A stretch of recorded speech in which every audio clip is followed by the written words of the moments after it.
రాధాకృష్ణుడికి ఎందుకు దూరమైంది? ఆ తర్వాత రాధాకృష్ణుణ్ణి కలిసిందా లేదా? యుగాలు మారినా ప్రపంచంలో మారనది ప్రేమభావన ఒక్కటే.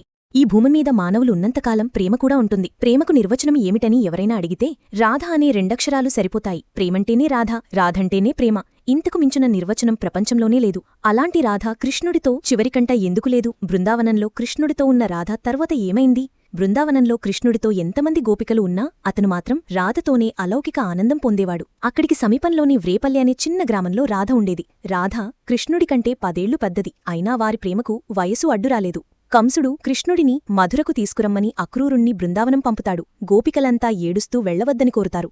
వారిని ఎలాగో తప్పించుకుని కృష్ణుడు వ్రేపల్లె వెళ్తాడు.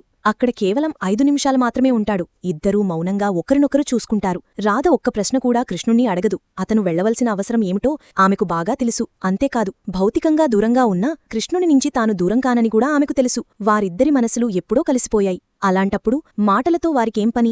గోపికలందరినీ సమాధానపరిచి కృష్ణుడు బలరాముడు వెంటరాగా అక్రూరునితో పాటు బృందావనం విడిచి వెళ్తాడు. అక్కడ కృష్ణుడు కంసుడిని చంపుతాడు. మరికొంతకాలానికి శిశుపాలుడిని చంపుతాడు. ఇతర అనేకానేక మంది రాక్షసులను సంహరిస్తాడు. మధురను చక్కదిద్దుతాడు. కొంతకాలానికి ద్వారకను నిర్మించి కృష్ణుడక్కడకు మారిపోతాడు. అలా ఏళ్లు గడుస్తాయి. మరి రాధ ఏమైంది?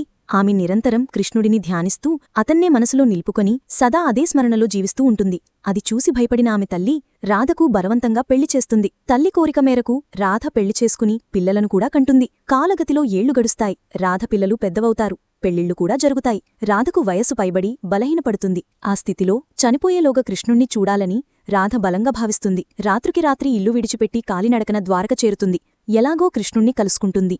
ఏళ్లు గడిచినా వారిద్దరి మధ్య మానసిక సాన్నిహిత్యం మాత్రం మారలేదని గ్రహించి ఆనందపడుతుంది. అయినా చివర్లో కొన్నాళ్లు కృష్ణుడి సన్నిధిలో ఉండాలని తప్పిస్తుంది. రాజభవనంలో పరిచారికగా చేరుతుంది. ఆమె ఎవరూ కృష్ణుడికి తప్ప ఎవ్వరికీ తెలియదు. కొన్నాళ్లకు రాధ భౌతికంగా సమీపంగా ఉన్నంత మాత్రాన వచ్చేదేం లేదని, మానసిక సాన్నిహిత్యమే తనకు ఇంతకు మించిన సంతోషాన్ని ఇచ్చిందని గ్రహించి దీంతో ఎవరికీ చెప్పకుండా రాజభవనం వీడి బయటకు వచ్చేస్తుంది. వయసు మీద పడటం, శారీరక దుర్బలత్వం రాధను వివసురాలిని చేస్తాయి. తనకు అంత్యఘడియలు సమీపించాయని గ్రహిస్తుంది. ఆ స్థితిలో ఆమె ముందు కృష్ణుడు ప్రత్యక్షమవుతాడు. తన దివ్య కరస్పర్శతో ఆమెను పునీతురాలిని చేస్తాడు. ఆమె ఆఖరి కోరిక ఏమైనా ఉంటే చెప్పమని కోరుతాడు.